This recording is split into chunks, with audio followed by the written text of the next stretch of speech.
There's that variable switch I told you about. Now, if your engine on your full scale was running, it would be idling.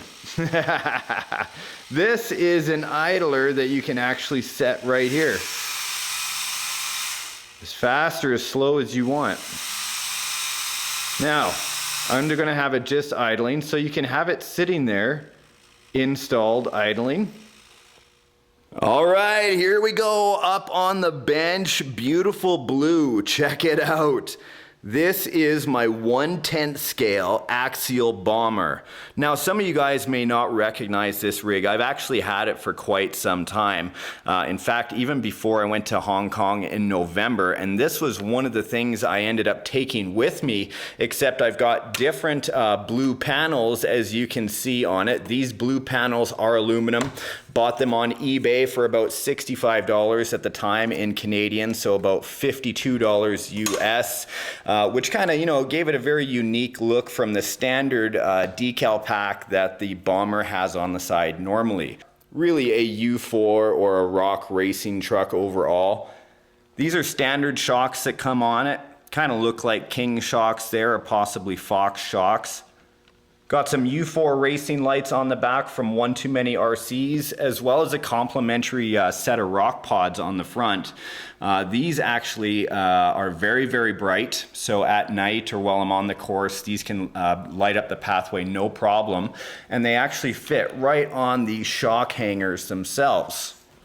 Now, the neat thing you notice about this truck is the giant tires I have on it. And a lot of you guys are like, why are you having such huge tires on your trucks?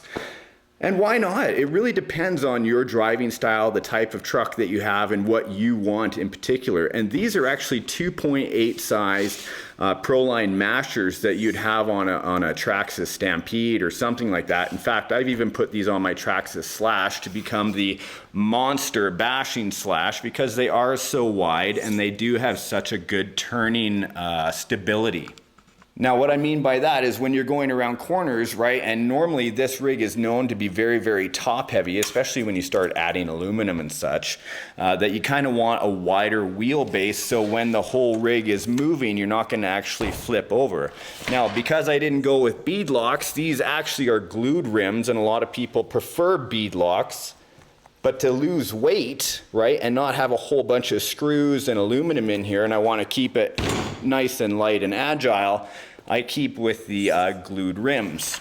Now, plenty of clearance on the inside here. Nothing even rubs on the rock pod. You see no wear and tear. Everything, of course, is all nicely lubricated. Even here, you can see it looks like it's going to rub, but it does not. It looks like it, but it does not. So here is the upgraded servo I normally use, is the Savox. I know it's upside down, the SW1210SG. It is waterproof. I normally turn the speed of this servo down because it's very torquey but has high speed. So for more realistic turning ability, I turn it down on the radio I use. Now, backing this out of the way, what was this a perfect candidate for? You guys have heard of the Dark Dragon Wing on YouTube, have you not? If not, now you have, and I'll leave a link to his channel in the video description box down below.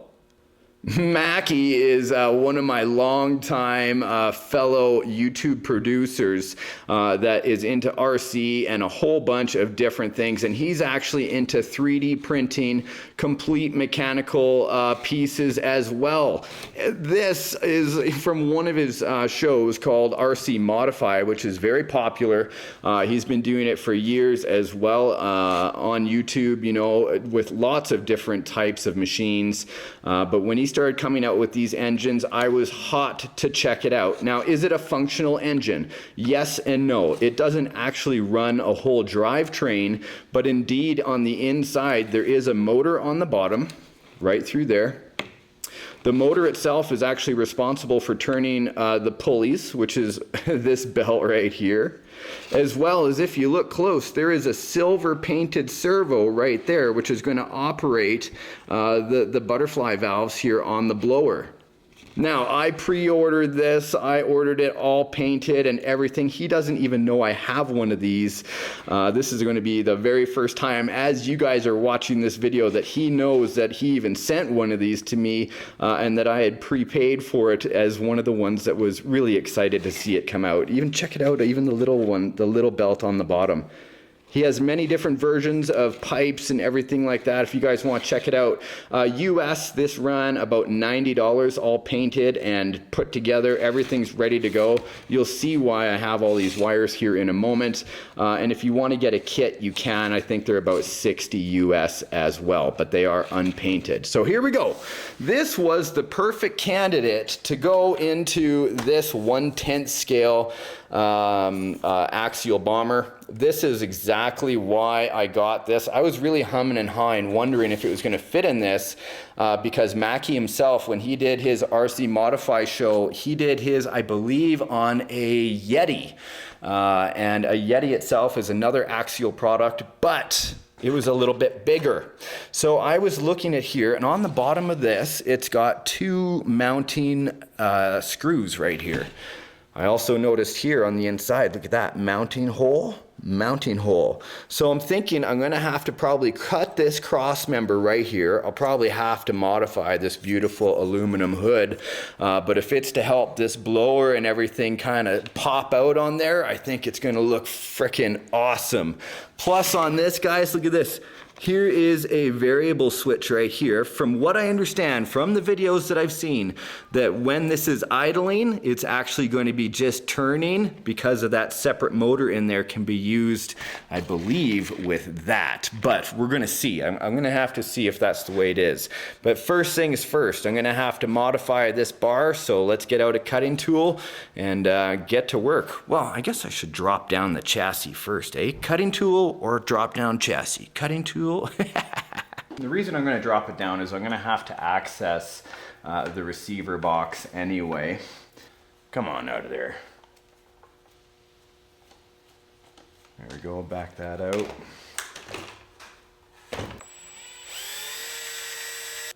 Now, just going to unplug the lights here so we can completely see what's going on. So here you can see the truck itself is really not a whole lot. It's just basically the base plate, a couple of suspension links, the actual drive shaft setup, and of course the trailing arms there in the back. So should be fairly easy to access. Here's where the ESC is located right now. Here's where I'm going to have to get into for the receiver. Setup actually fits. Does it line up? Oh, I think it might, or it might be super close. I have to get in there closer to look. Oh, it does not, but it is so super close. And it is such a small amount. I bet you I can't drill new holes beside it. But because the tolerance is so low there. But there's got to be something I can do to get this to work.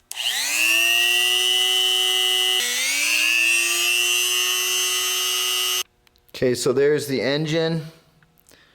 Right below here is where the mounting hole is.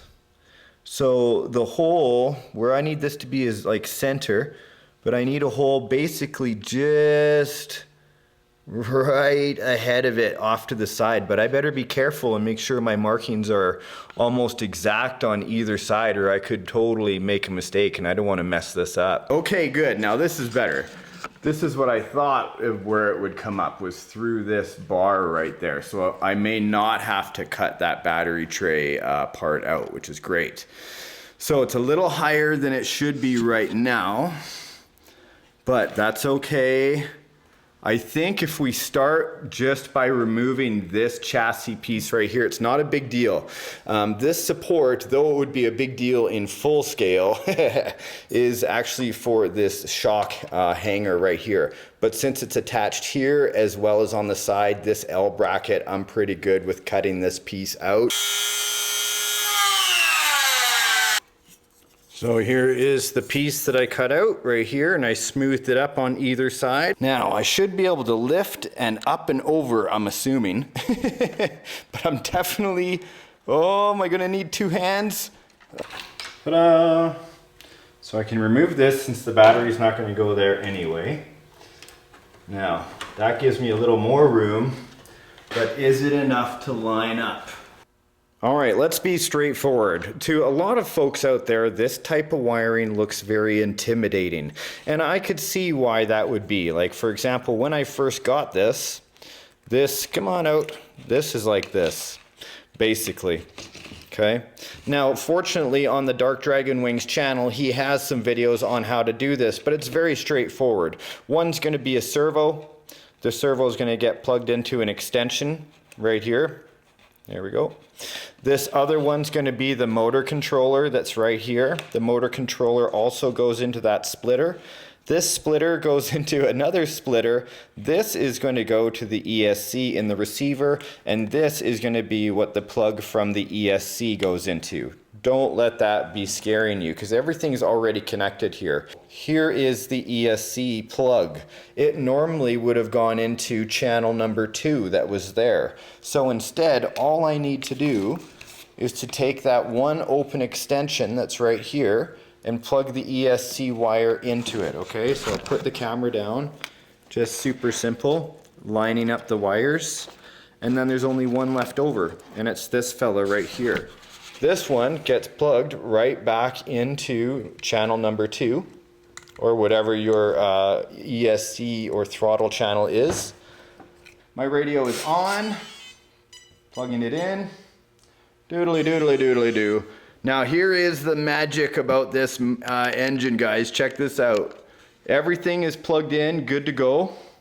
There is that variable switch I told you about. Now if your engine on your full scale was running, it would be idling. This is an idler that you can actually set right here.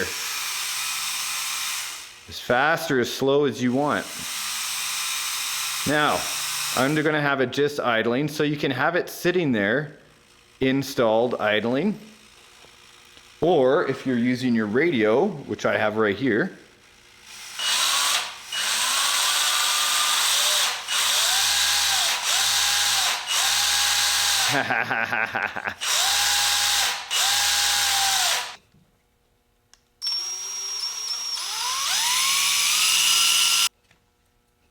get it pre-threaded, and then down it goes. Even though I could put a nut on the bottom, we have to worry about if there is a nut there. I've got servo wires rubbing, and of course this suspension moving up and down, I don't want it rubbing all the time on that link.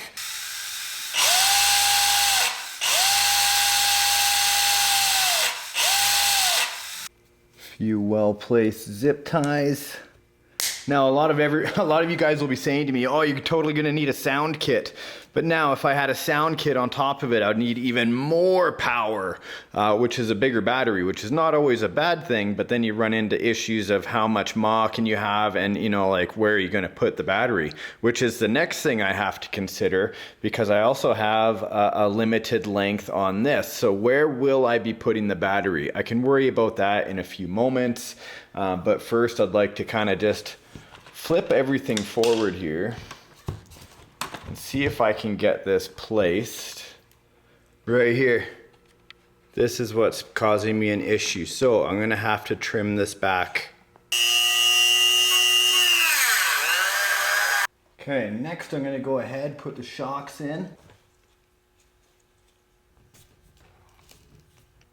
Okay, I know you guys have been waiting long enough, and here I've been holding everybody in anticipation, and a lot of you have already jumped to the end to see, and here is your first look.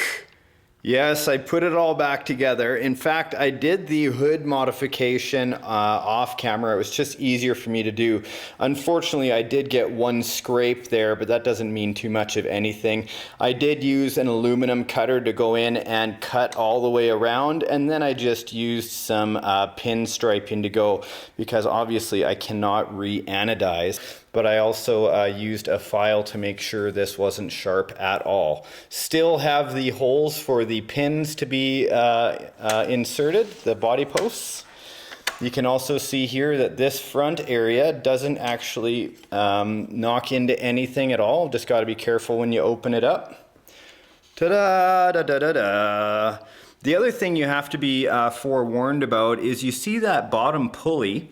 Looks like it's going to hit the servo, but the way I have the engine angled and right where I had everything coming together, it doesn't hit at all. Now, I do have the radio turned on. I will have to do a battery extension wire, and I'll probably locate the battery somewhere just underneath, like in this open area in there. Or I may resituate it to just back in this area depending on what I finally decide. But for just purpose of giving you a demonstration of how it looks, let's go ahead and plug in the LiPo. So here we go, we'll plug it in. Since I don't have an on switch, plugging it in is on, and the belt should start to turn. Radio, of course, is on, so there you can see the engine itself, if it was sitting idle, is actually spinning. And I did put the whole vehicle up off of the ground, so I had the wheels off of the ground. You'll see here, throttle.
So there you go, my friends.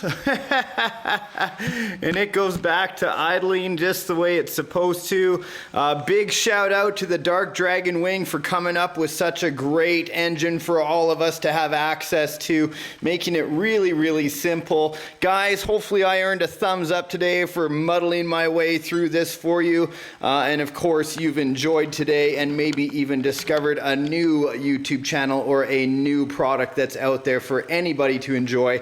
This thing can go into a boat, it can go into any monster truck, anything you want from what I understand. It's just simple, figure out how to mount it up, plug it in, go and have some fun. So until next time, my friends, like I always say, get outside, have fun with RC, and we will see you in the next episode of RC Adventures. Now, I gotta go out and figure out something cool to do with this because I've got some great ideas. See you next time, everyone. Bye for now.